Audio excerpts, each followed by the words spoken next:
A SIFE student who's 13, who comes into school, has never sat at a desk before, doesn't, may have never held a pencil or pen before. You don't know how to raise your hand, that's not part of your understanding of how we do it in school. All these things that you take for granted because we've all been in school 3/4 of our life.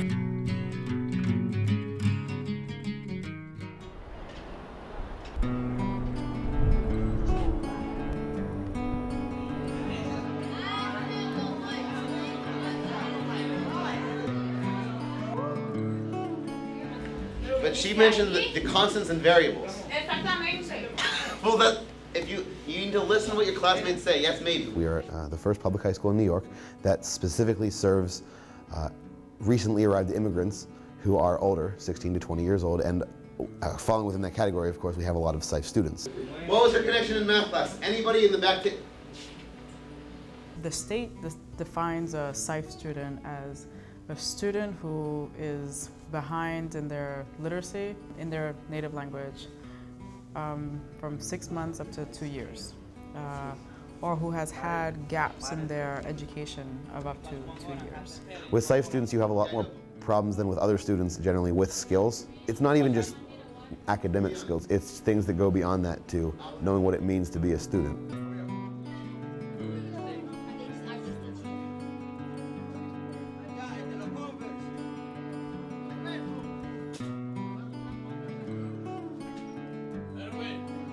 How long have you been speaking English? No, well, the time I was speaking English more, I can say now 6 months. Yeah? Because in Gambia, my country, I speak it, but not now. No, you don't speak English at all in Gambia? I speak it, but not more like that now. Musa, who was in school for whatever, 8 years or so, but his school taught very, very little math. They never went beyond addition and subtraction. And then you have students like Tuka and Raghu who grew up in Nepali refugee camps after escaping from Bhutan. And they are among our most advanced students, even though they have both, I know at least Tuka and I think Raghu have been out of school. Why is it important to you to speak English? Speak English because I am the American. That's why in Nepal I never speak English. But now I have to speak, I have to force to speak English. That's why I have to, no one speak Nepali in the schools, no one teaching a Nepali subject in the school. That's why I have to force to speak English. Another big thing that people maybe overlook is with all of our students, family separation issues. I don't think we have any students who live with both parents, both of their biological parents, and have lived with both of those parents their entire lives. The ones who do live with one or two parents, for the most part, one of their parents came to America 15 years ago, and then they brought them over, and then now they're here living with a parent they don't know. There's the language they've got to learn, there's the poverty they're faced with, there's the fact that people look at them and just the color of their skin, that people are looking down at them outside sometimes. But then you add to that some of the psychological issues that some of them are facing just from all this family separation. When I was in the other school, I don't speak English, so nobody talked to me. Like, I just sit and share, nobody talked to me. If I added oil to this, would I be making a concentrated solution or no? No? We'll see. Why not? Because porque si están juntos que hacen una solución concentrada, pero el aceite y el agua no se unen. Thank you. I want Yoari to tell me what she said in English. I know what she said in English, and it was exactly correct. But I want you to tell me what she said in English, so that everyone will understand. Wilson, can you translate it? So the structure of the school is we work in teams.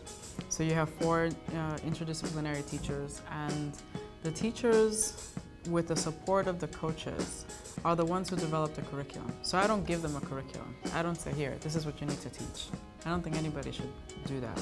And the coaches work with me because I'm the one that has the vision of the school. So I function as the guide, like this is what I want. This is my vision. This is what I think is really important. In a lot of other schools, a curriculum is given to you. Like, okay, this is the curriculum for global studies. And there are many good things about that, but one thing that we see is that a lot of the curriculum that's made is not really good for English English language learners. So you have to adapt it anyway. So it's like, well, why don't you use that time to really make a curriculum that starts off appropriate for English language learners. What words did the characters say? What did they say? And what happened after the encounter? Okay? So for the first one, who are you? Can you introduce yourself? In Dominican Republic, I never understand nothing in physics. Never. In math, more or less, but in physics, nothing. Yeah, and it's here, more difficult. I start to understand. When I was in the school, for example, I studied English maybe 6 months. I don't feel that I'm learning nothing, but here I'm learning. But I have to force to learn English because I have to help all the family. Because here we practice English. We are the Incas. You're the Incas. Okay. I'm the king of Atahualpa. So you are Atahualpa, the king of the Incas. Yeah. Okay. And they are the soldiers. I am Francisco Pizarro. I come from Spanish. My king wants to will your friend. I don't want your friend. Here, you know, the classes are more dynamic. I don't know. More what? Dynamic? Yeah, Okay. Yeah. They have different look for a way to make it easy for us. But there is so boring. So you show them this situation first. Nancy or I or one of us and a student will act out a little scenario. And then you say, okay, so like what happened? And what were we doing? Who was Nancy? Who was I? What happened? How did we feel? And you start producing language that they already know. Oh, I felt scared.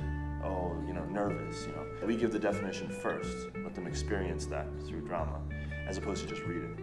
And then we give them the label. This is the word that means afterwards.